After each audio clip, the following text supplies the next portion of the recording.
During the 1930s and 1940s, the ruling regime in Germany promoted itself as a guardian of moral strength and cultural purity, projecting an image of discipline and traditional values.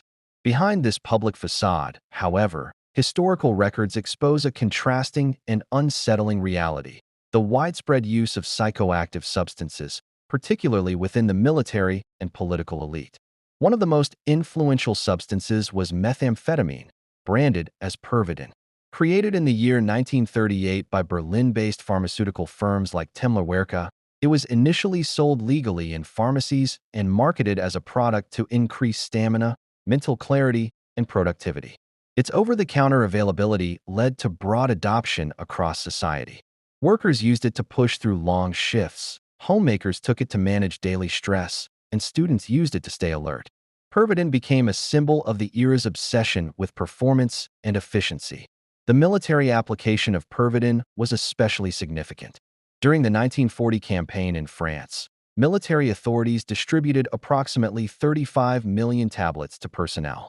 This stimulant helped soldiers remain awake and operational for extended periods, allowing for rapid, coordinated offensives that defined early military strategies. First-hand accounts describe sensations of enhanced confidence and reduced fatigue.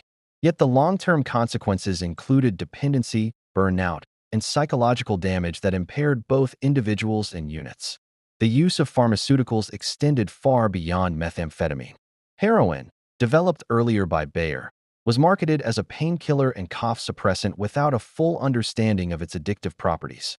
Cocaine was also available in regulated forms and found its way into experimental military trials, including reports of chewing gum laced with the substance being tested on troops to increase aggression. In more secretive operations, hallucinogens like mescaline were used during interrogations in places such as Dachau, aiming to destabilize prisoners' mental states.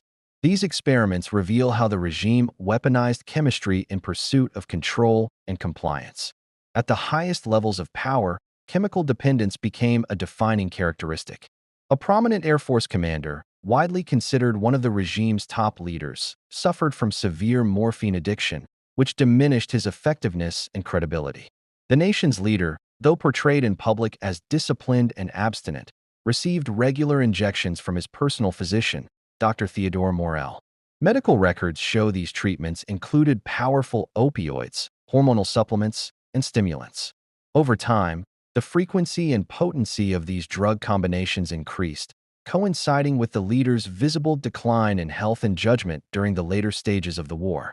As military setbacks mounted, reliance on pharmacological solutions deepened.